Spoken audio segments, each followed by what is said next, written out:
right? But no, start off with low risk, even though it's boring. Even though it's boring, we're only going to get 10% over 6 months. That's boring as hell. But it's still growing something, right? So, and then after that, you go to moderate risk investments, right? And we have to maintain cash reserves and insurance for security. Okay? Money is the fuel for fire's dreams. That's true. But we need structure and we need discipline to tame our wild side, because we do have a wild side, a big wild side, right? These are facts. Bruce Wayne, unmute your mic, love. Let me hear what you have to say. Are you there? Yes, can you hear me? Yeah, I can hear you fine. Do I sound okay? Yeah, you sound perfect. Okay, cool. Good afternoon, everyone. Afternoon there. Another great show. Another day of valuable information. Thank you. Awesome what you're doing. So let me just jump right into it. Yeah.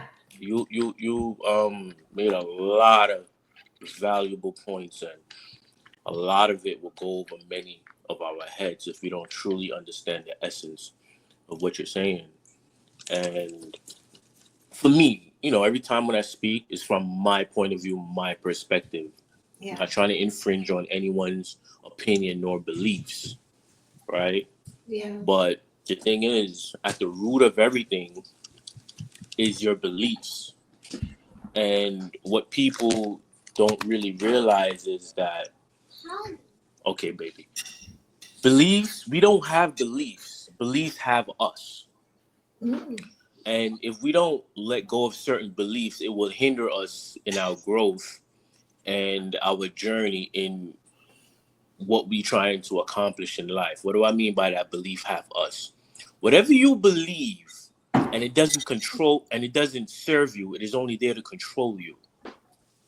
You understand what I'm saying? If you have a belief and it's not serving you, the only purpose you have it, you don't even know, but it's really just there to control you, right? So, for example, many of us desire to be rich, wealthy, whatever. I don't know everyone's desires, but for the most part, everyone wants to attain a certain level of money, and you would never gain that thinking or holding the belief that money is the root of all evil. Exactly. That will never work. It would never work for you.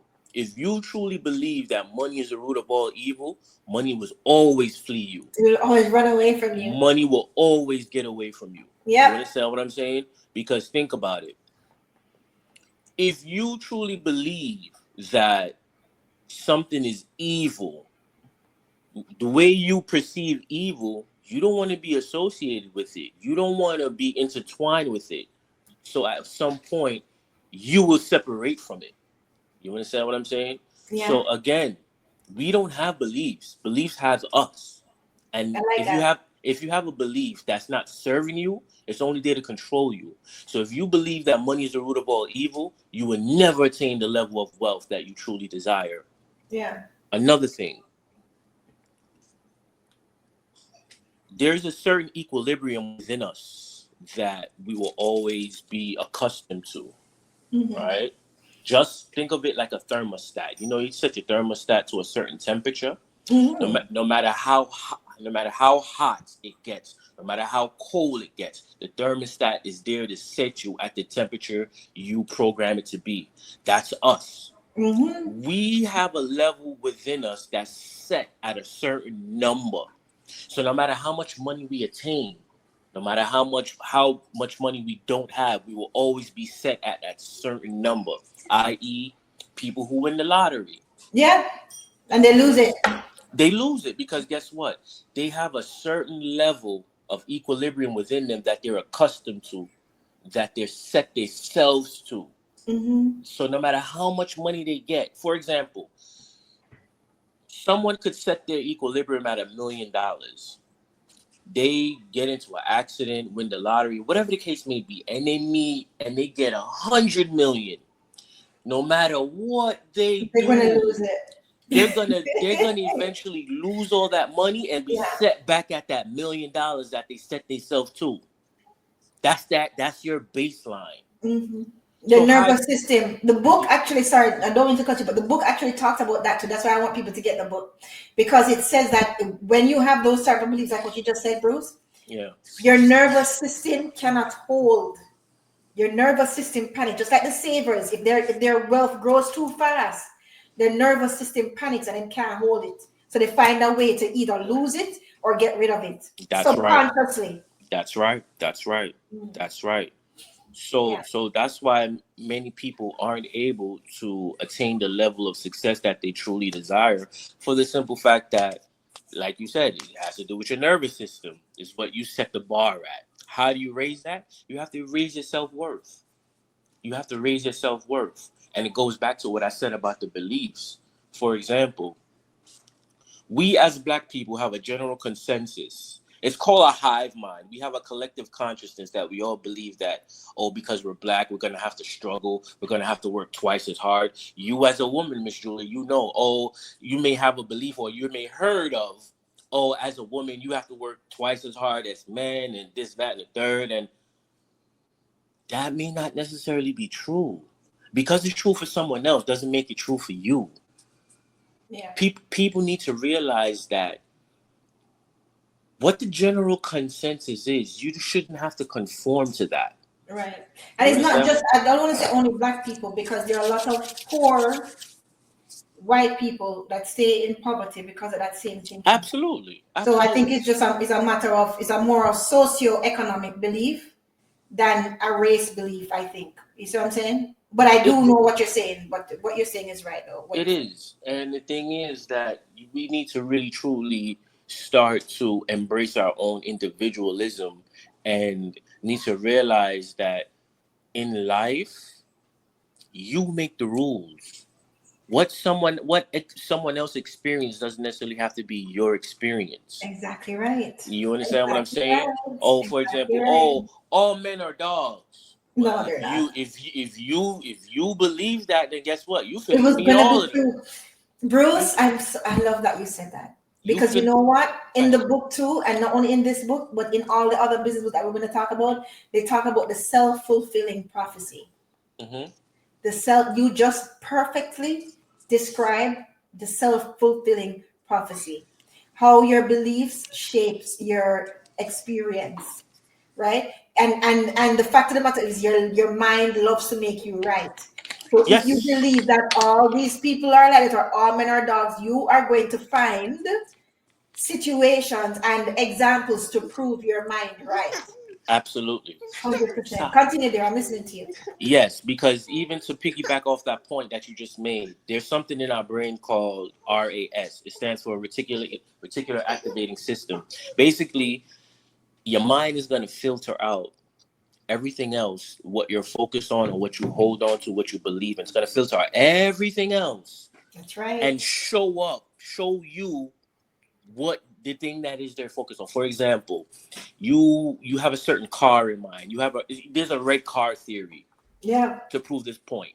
If you in the process of purchasing a car and say, okay, I want this kind of car, it's got to be red, this and the third. Guess what? All of a sudden, see it all the time. You're going to start to see that car all the time. Yeah. That's your reticular activating system at work.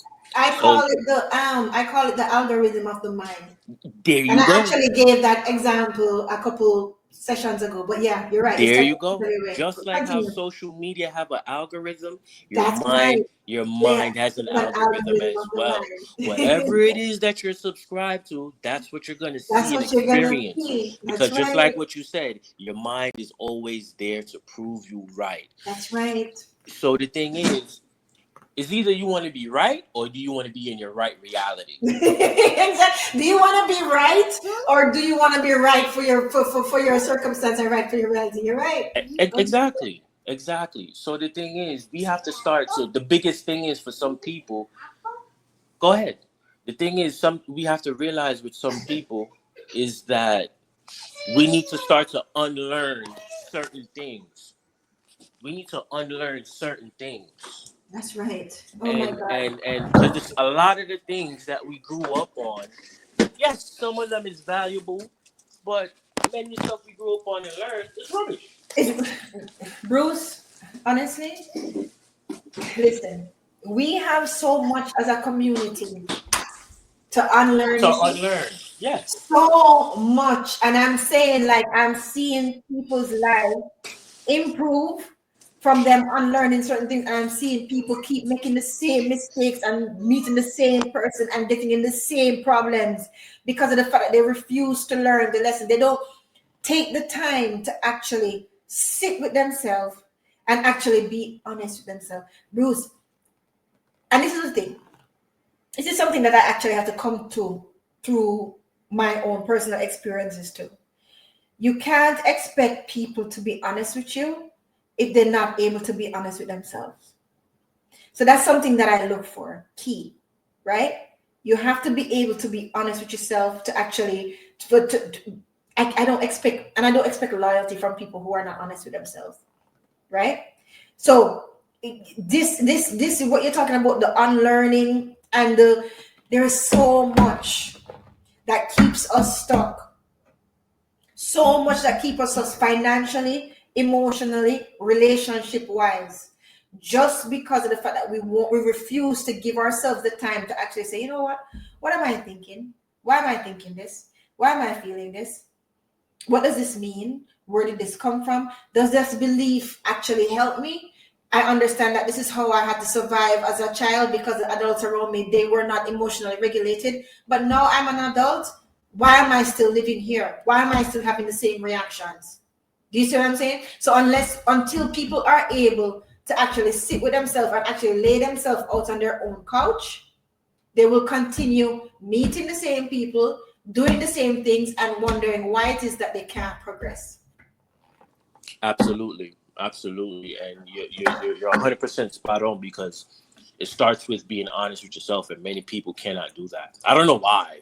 I don't know what to I either. found it astounding why people Right, can't be honest with themselves. Because right. the thing is, it's a lot of people's kryptonite, accountability. They're scared to look themselves in the mirror and say, you know what? I can do better. I know I can do better. I know I was wrong. I could have done better in that situation. And Right. it's just a tough thing for people to do. I don't know. I don't know why. I don't get it. But Or I, even to it, say that this is how I am. yeah, Like when my father actually like sit me down and talk to me when I first started BlueFire writing, right? And like he must say, Julia, for all you made this month, you should be further ahead.